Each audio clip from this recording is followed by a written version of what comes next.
এবার ইরানের পাশে সরাসরি দাঁড়ালো পুতিন। সম্প্রতি সময় ইরানের প্রেসিডেন্টের সাথে সাক্ষাৎ করেছে পুতিন এবং এই বৈঠকে ইরানকে সব ধরনের সাহায্য করার প্রতিশ্রুতি দিয়েছে। তবে কি এই বৈঠক যুদ্ধে নতুন বার্তা দিচ্ছে? ইরান এবং রাশিয়া প্রতিশ্রুতি দিয়েছে তারা ভবিষ্যতে একসাথে যুদ্ধে লড়াই করবে। ইরান ইউক্রেন যুদ্ধে রাশিয়াকে প্রচুর পরিমাণে ড্রোন এবং মিসাইল দিয়ে সহযোগিতা করেছে ইরান। সেই সময় আয়াতুল্লাহ আলী খামেনি প্রচুর পরিমাণে মিসাইল পাঠিয়েছিল রাশিয়াতে, তবে এই কাজটি গোপনীয়তার সাথে করা হয়েছিল। তবে পরবর্তী সময় যখন আমেরিকা এই বিষয়ে জানতে পারে তখন ইরানের ওপর অনেক নিষেধাজ্ঞা জারি করে। যুদ্ধক্ষেত্রে এটা বোঝা গিয়েছিল ইরানের অস্ত্র ব্যবহার করছে পুতিনের সৈন্যরা। এই অভিযোগ অনেক আগে থেকে করছে আমেরিকা। আমেরিকা বলছে পুতিনকে হাজার হাজার ড্রোন এবং মিসাইল দিয়েছে ইরান, আর এর জন্য রাশিয়া এবং ইরানের বিপক্ষে অনেক নিষেধাজ্ঞা জারি করেছে আমেরিকা। যদিও ইরানের শক্তি হচ্ছে দুর্বার, সব ধরনের বাধা বিপত্তি পেরিয়ে বছরের পর বছর ধরে নিজেদের মিসাইল ভান্ডারকে সমৃদ্ধ করেছে ইরান। এখন সময় এসেছে বন্ধুকে প্রতিদান দেওয়ার। বিশেষজ্ঞরা বলছেন অস্ত্র নিয়ে ইরানের পাশে দাঁড়াচ্ছেন পুতিন, আর ইসরায়েলের সাথে যুদ্ধ বাঁধলে ইরানকে সমস্ত ধরনের সাহায্য করবে রাশিয়া।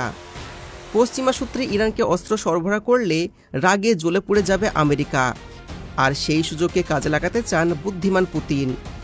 যুদ্ধের ময়দানে ইরানের সাথে কাঁধে কাঁধ মিলিয়ে দাঁড়াবে রাশিয়া এবং চায়না, আর সেটিও পরিষ্কার জানিয়ে দিয়েছে পুতিন কর্মকর্তা।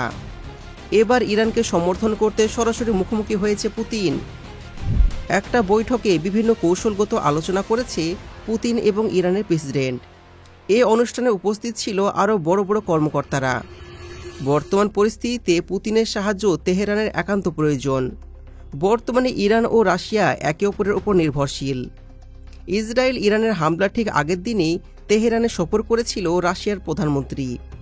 তাদের সফরকে ঘিরে আন্তর্জাতিক মহলে গুঞ্জন ছড়িয়েছে যে পুতিনের ইশারাতেই ইসরায়েলে 180 বেশি ব্যালিস্টিক মিসাইল হামলা করেছে ইরান। এছাড়াও কিছুদিনের মধ্যে ব্রিক্সের সম্মেলন কভার করতে রাশিয়াতে সফর করবেন ইরানের প্রেসিডেন্ট। সব মিলে ইরানের পাশে ঢাল হয়ে দাঁড়িয়েছে পুতিন। অনেকেই প্রশ্ন করে থাকে আমেরিকা কেন রাশিয়াকে এত ভয় পায়। আসলে রাশিয়ার কাছে এমন কিছু ভয়ঙ্কর অস্ত্র রয়েছে যেগুলোর কারণে ইসরায়েল এবং আমেরিকা রাশিয়াকে এত বেশি পরিমাণ ভয় পায়, আর এই কারণেই ইরান এত বুক ফুলে কথা বলতে পারে। এবার চলুন আমরা দেখে আসি রাশিয়ার কাছে এমন কি ভয়ঙ্কর হাতিয়ার আছে যেগুলো দেখে আমেরিকা এত ভয় পায়। তো নাম্বার 5-এ আছে স্ট্র্যাটেজিক হেভি বম্বার। রাশিয়া মূলত এই সকল ভয়ঙ্কর অস্ত্র তৈরি করে রেখেছে আমেরিকার মতন বড় বড় দেশকে চাপে ফেলতে। এই সকল ভয়ঙ্কর অস্ত্রের মধ্যে হচ্ছে হেভি বম্বার।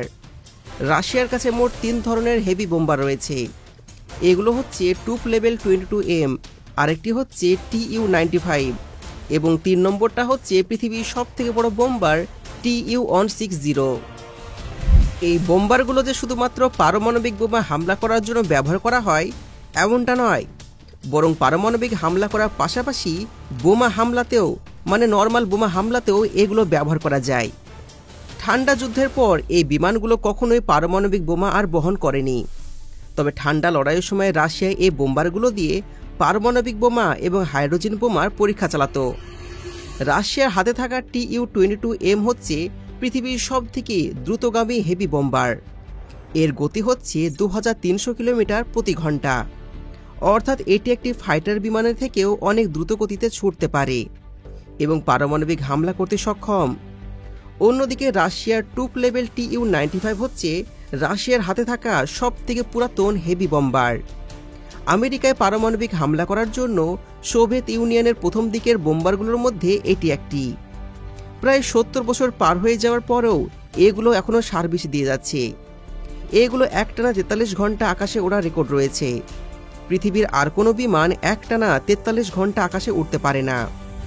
এই বিমানটির আরেকটি সুবিধা হচ্ছে এগুলো বর্তমানে মূল্য খুব একটা বেশি নয়, তাই বড় কোনো যুদ্ধে হামলা করতে গেলে এগুলো ধ্বংস হয়ে গেলেও রাশিয়ার খুব বেশি অর্থনৈতিক ক্ষতি হবে না। এক প্রকার এই বিমানটি আত্মঘাতী হামলা করতে পারে। আবার রাশিয়ার টুপ লেভেল TU-160 হল পৃথিবীর সবথেকে বড় হেভি বম্বার। এই বিমানটি প্রায় 45,000 কেজি বোমা বহন করতে সক্ষম। এই পারমাণবিক বোমা একটি দেশের ওপর ফেললে একটি দেশ পুরোপুরিভাবে ধ্বংস হয়ে যাবে। বিমানটির সাইজ যেরকম বড় ঠিক তেমনি এর গতি অনেক মারাত্মক। শব্দের থেকেও এর গতি হচ্ছে 2 গুণ বেশি। সম্প্রতি রাশিয়া এই বিমানগুলো নতুন করে তৈরি করেছে, আর এই বোম্বারগুলো আমেরিকার জন্য দুশ্চিন্তার কারণ। Number 4, intercontinental ballistic missile. নাম শুনে যেহেতু বুঝতে পেরেছেন এটা ইন্টারকন্টিনেন্টাল, অর্থাৎ পৃথিবীর যে কোনো জায়গায় হামলা করতে পারে এই মিসাইল। রাশিয়ার এই ব্যালিস্টিক মিসাইলগুলো অনেক ভয়ঙ্কর হয়ে থাকে। ইন্টারকন্টিনেন্টাল ব্যালিস্টিক মিসাইল তৈরি করতে আমেরিকা থেকে রাশিয়া অনেক এগিয়ে। সোভিয়েত ইউনিয়নের পতন ঘটার পর থেকেই আমেরিকা নতুন করে আর কোনো ব্যালিস্টিক মিসাইল তৈরি করেনি, কিন্তু রাশিয়া সোভিয়েত ইউনিয়নের সমস্ত ব্যালিস্টিক মিসাইলগুলো হাতে পেয়ে যায়। সেই সাথে পুতিন ক্ষমতায় আসার পরপরই আরও নতুন নতুন ব্যালিস্টিক মিসাইল তৈরি করতে থাকে রাশিয়া। বর্তমানে রাশিয়ার কাছে 3000টির ওপর ব্যালিস্টিক মিসাইল রয়েছে, যেগুলো এক একটি পারমাণবিক বোমার মতন ভয়ঙ্কর। রাশিয়া যদি তার এই ভয়ঙ্কর ব্যালিস্টিক মিসাইলগুলো নিক্ষেপ করে, তাহলে ইসরায়েলের মতন ছোট একটি দেশের অবস্থা যে কী হবে সেটা তো আপনি বুঝতেই পাচ্ছেন। অনেক বিশেষজ্ঞরা মনে করেন রাশিয়ার কাছে যতগুলো ইন্টারকন্টিনেন্টাল ব্যালিস্টিক মিসাইল রয়েছে, সেইগুলো ঠেকানোর মতন কোনো কার্যকরী প্রযুক্তি আমেরিকা কিংবা ইসরায়েলের কাছে নেই। আর রাশিয়ার এই ব্যালিস্টিক মিসাইলগুলো পারমাণবিক বোমা বহন করতে সক্ষম, এমনকি অনেক মিসাইল হাইড্রোজেন বোমা বহন করতে সক্ষম। রাশিয়ার কাছে সবথেকে ভয়ঙ্কর ব্যালিস্টিক মিসাইল হচ্ছে RS-24 ইয়ার্স। এটি 2010 সালে প্রথম প্রকাশ করে রাশিয়া। তবে 2018 সালে রাশিয়া এর থেকে ভয়ঙ্কর RS-24 ব্যালিস্টিক মিসাইল লঞ্চ করে, এবং সম্প্রতি রাশিয়া এই মিসাইলটি টেস্ট করেছে। এটিকে বলা হয় পৃথিবীর সবথেকে ভয়ঙ্কর ballistic missile. Number 3, nuclear cruise missile. Russia 3 নম্বর সবথেকে ভয়ঙ্কর অস্ত্র হচ্ছে নিউক্লিয়ার ক্রুজ মিসাইল। এই মিসাইলটি আনলিমিটেড রেঞ্জের হয়ে থাকে, কারণ এটি পারমাণবিক শক্তি দ্বারা চালিত, অর্থাৎ এই মিসাইলে বাইরেকার কোনো ফয়েলই লাগে না। আবার মিসাইলটি অনেক নিচু দিয়ে ছুটতে পারে, আর সেটাও আবার সুপারসনিক গতিতে, তাই এটি সহজে রাডারে ধরা পড়ে না। মিসাইলটিকে প্রতিরোধ করার মতন ক্ষমতা এখন পর্যন্ত আমেরিকা কিংবা ইসরায়েলের কাছে নেই। এই মিসাইলটি পারমাণবিক বোমার থেকেও 3000 গুণ বেশি শক্তিশালী। Number 2, nuclear submarine. রাশিয়ার অন্যতম শক্তিশালী একটি অস্ত্র হচ্ছে তাদের পারমাণবিক সাবমেরিন। এই সাবমেরিনগুলো এতটাই ডেঞ্জারাস হয় যে একটি যে কোনো দেশকে মুহূর্তের মধ্যে ধ্বংস করতে পারে। এগুলোকে বলা হয় পৃথিবীর সবথেকে ভয়ঙ্কর সাবমেরিন। রাশিয়া এরকম একটি সাবমেরিন দিয়ে মুহূর্তের মধ্যেই নেপাল বা ভুটানের মতন দেশকে মানচিত্র থেকে উড়িয়ে দেবে। এমনকি বাংলাদেশের সমুদ্রে এসে কখন যে বাংলাদেশকে উড়িয়ে দেবে সেটাও কেউ জানে না। এই সাবমেরিনগুলো একসঙ্গে 30 থেকে 35টি পারমাণবিক বোমা নিয়ে চলাফেরা করে। সাবমেরিনগুলো সবসময় পানির নিচে লুকিয়ে থাকে, তাই সব ধরনের নিরাপত্তাকে ফাঁকি দিয়ে এগুলো আমেরিকা বা ইসরায়েলের সমুদ্র সীমার মধ্যে ঢুকে পড়তে পারবে। বর্তমানে রাশিয়ার কাছে 40টি পারমাণবিক সাবমেরিন রয়েছে। এবার নাম্বার 1 আছে অ্যাভোগাড্রন হাইপারসনিক ওয়েপন। এটিকে বলা হয় রাশিয়ার সবথেকে ভয়ঙ্কর অস্ত্র। এই অস্ত্রটি রাশিয়ার এখন পর্যন্ত তৈরি করা সম্পূর্ণ ভয়ঙ্কর অস্ত্র। এই অস্ত্রটি সম্পূর্ণ নতুন টেকনোলজি দিয়ে তৈরি করা হয়েছে। এটি এমন একটা অস্ত্র যা বিশ্ববাসী এর আগে কখনোই দেখেনি। এটা যে শুধুমাত্র দ্রুতগতি সম্পূর্ণ তাই নয়, বরং এটিতে আছে আর্টিফিশিয়াল ইন্টেলিজেন্ট।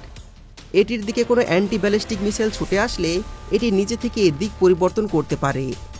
আবার এটি রাডার এড়িয়ে বিমানের মতন ছুটতে পারে। আর এই মিসাইলটি ঠেকানোর মতন প্রযুক্তি এখন পর্যন্ত আমেরিকা বা ইসরায়েল আবিষ্কার করতে পারেনি। অনেকে এই মিসাইলটিকে রাশিয়ার ডান হাত বলে থাকে। এটি পারমাণবিক বোমার থেকেও 4 থেকে 5000 গুণ বেশি শক্তিশালী। তো সব মিলিয়ে যদি রাশিয়া ইরানের পাশে থাকে, তাহলে ইরান হয়ে উঠবে মধ্যপ্রাচ্যের সিংহ। মধ্যপ্রাচ্য শাসন করবে ইরান। আর কারা কারা ইরানকে সাপোর্ট করেন অবশ্যই কমেন্টে জানাবেন।